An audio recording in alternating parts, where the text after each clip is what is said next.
কালিম্পংয়ের road বাম পাশ দিয়ে চলে গেল। আমরা এখন আস্তে আস্তে দার্জিলিংয়ের পথ ধরে সামনে এগিয়ে যাচ্ছি। অসংখ্য গাড়ি আমাদের পিছনে, কিন্তু আসলে এই কুয়াশার কারণে গাড়ি এগিয়ে যাচ্ছে না। খুব ধীর গতিতেই গাড়ি সামনের দিকে যাচ্ছে। আমরা লামাহাটা হয়ে দার্জিলিংয়ের দিকে যাব ইনশাল্লাহ। এটা ফরেস্টের পাশ দিয়ে রাস্তা, বাম পাশে অসংখ্য বড় বড় গাছ। আজকে বৃষ্টি হচ্ছে, এখন কুয়াশা প্লাস বৃষ্টি। আমরা বৃষ্টি এবং কুয়াশা ভেদ করেই আমরা সামনের দিকে এগিয়ে যাচ্ছি। এখন থেকে হয়তোবা সামনে আর ঘন্টাখানি লাগতে পারে দার্জিলিং পর্যন্ত পৌঁছাইতে। খুবই কুয়াশা, সামনে কিচ্ছু দেখা যায় না। গাড়ির সামনে থেকে বসে অন্ধকার, একবারই অন্ধকার, মনে হচ্ছে সন্ধ্যা গড়িয়ে রাত হবে, কিন্তু মূলত এখন সকাল। আমরা আস্তে আস্তে গুম রেল স্টেশনে চলে আসলাম। এটাই হাতের বামে, এটা হচ্ছে দার্জিলিং রেলওয়ে স্টেশন। এখান থেকেই টয় ট্রেনের যাতায়াত হয়। আমরা সামনের দিকে এগিয়ে যাচ্ছি দার্জিলিং শহরের দিকে। আমরা আজ সকালে গ্যাংটক নির্বাচনের কারণে গাড়ির সংখ্যা খুবই কম। গ্যাংটক থেকে দার্জিলিং আসতে চাচ্ছিল না অনেক গাড়ি। আজ এই গ্যাংটক সকালে নির্বাচন, একটা গাড়ি সকালে পেয়েছিলাম 8:30টার দিকে। আমরা সেই গাড়িটি দিয়েই দার্জিলিং এসে পৌঁছালাম। আমরা এখন বানু ভবনের কাছে আছি দার্জিলিং। এখান থেকে আমাদের হোটেলের দিকে যাব। মল রোড, যদিও আজকে গতকালকে দার্জিলিংয়ে নির্বাচন গেছে, আজকে সিকিমে নির্বাচন। পর্যটক সংখ্যা খুবই কম। সকাল এখন প্রায় 10টা, 10:30টার মতো বাজে ইন্ডিয়ান টাইম। মূলত লোক সংখ্যা খুবই কম।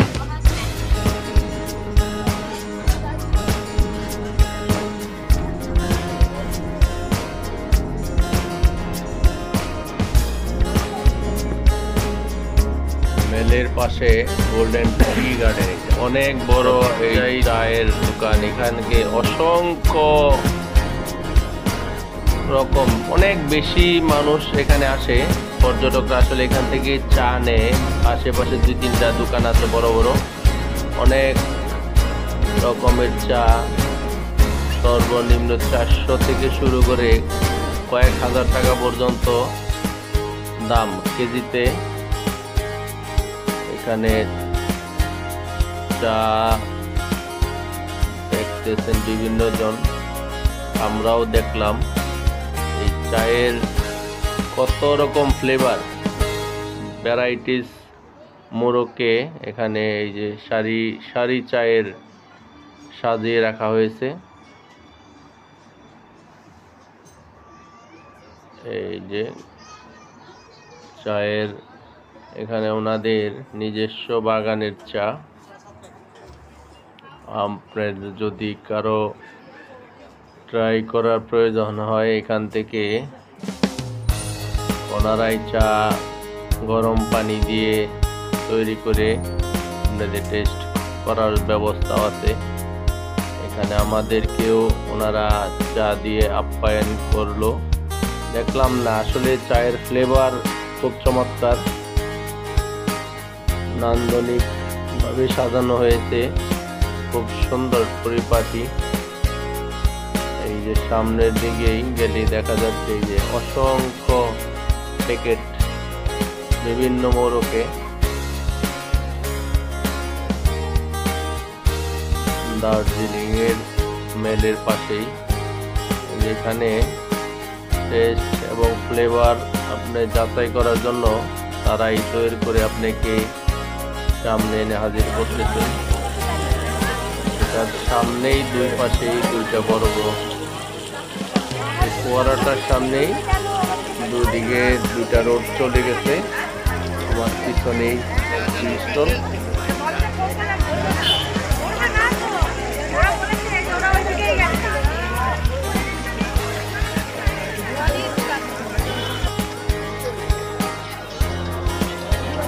রাতে একটু আগেই বৃষ্টি হলো। আজকে এখন রাত্র একটু আগে বৃষ্টি হওয়ার কারণে কুয়াশায় আচ্ছন্ন হয়ে গেছে।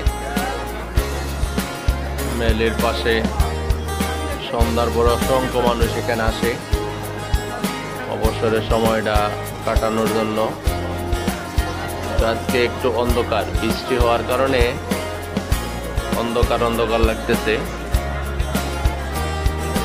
যদিও অল্প কিছু সময় আগে সন্ধ্যা হয়েছে, বৃষ্টি হওয়ার কারণে কুয়াশা খুব বেশি আজকে। এই যে একটু আগে বৃষ্টি হচ্ছে এখানে। এই বৃষ্টির কারণেই পুরো মেল রোডটা অন্ধকার হয়ে গেছে।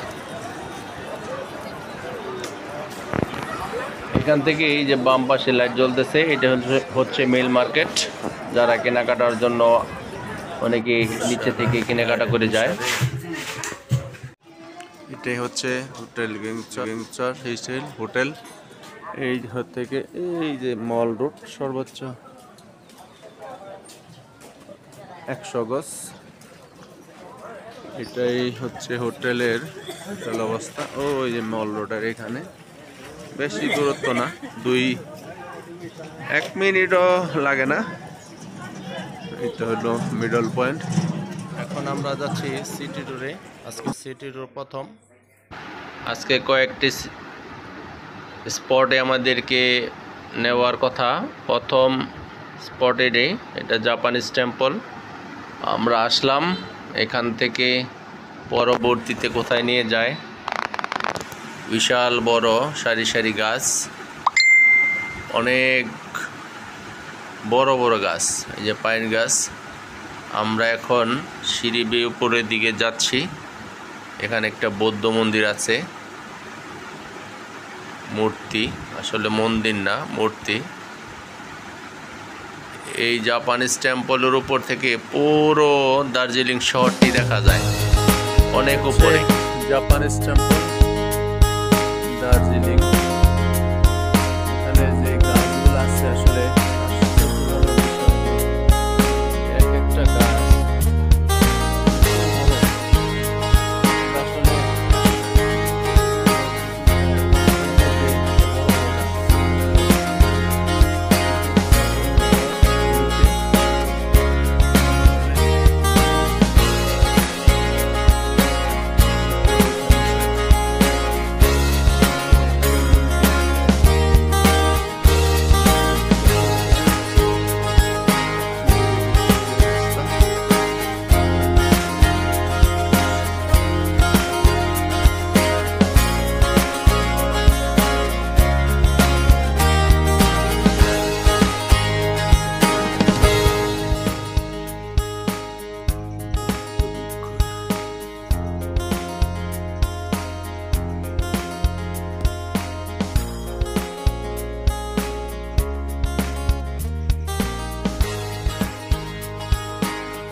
চার সাইডে এরকম কারুকাজ করা।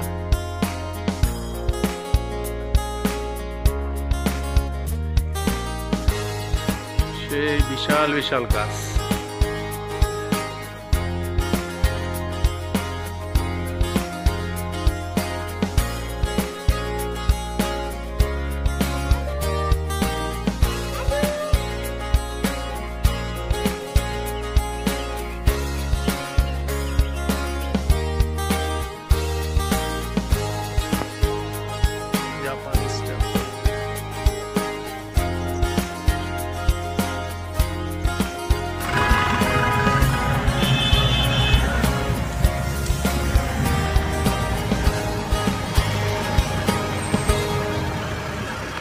আজকে সিটি ট্যুরের এখন আমাদের গন্তব্য হচ্ছে টি গার্ডেন।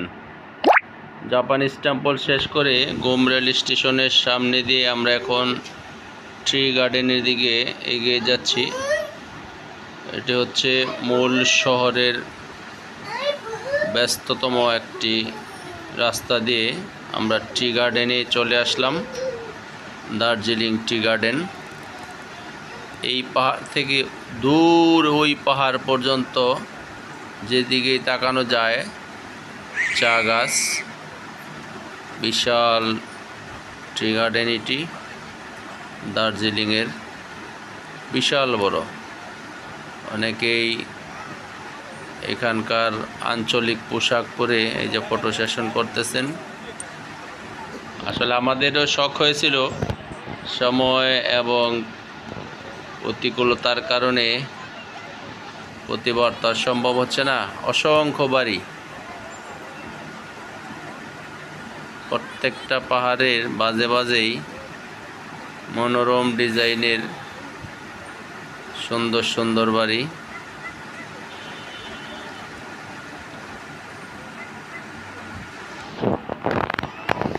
শীতের সময় চা গাছে আসলে তেমন পাতা নাই, ছোট ছোট পাতা।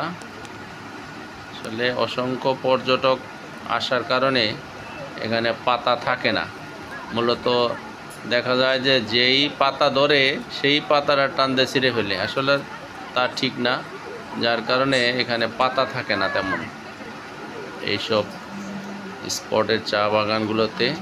কিন্তু দূরবর্তী যেই বাগানগুলো দেখা যায় ওগুলোতে অনেক চা পাতা থাকে। স্পটে চলে আসলাম, বিশাল বড় এই মিউজিয়াম চিড়িয়াখানাটা। এখানে আমরা এন্ট্রি ফি দিয়ে ভিতরে ঢুকতে হবে। बोलिए पापड़ी चाट झाल बड़े भैया पापड़ी चाट झाल बड़े कितना रुपए? 50।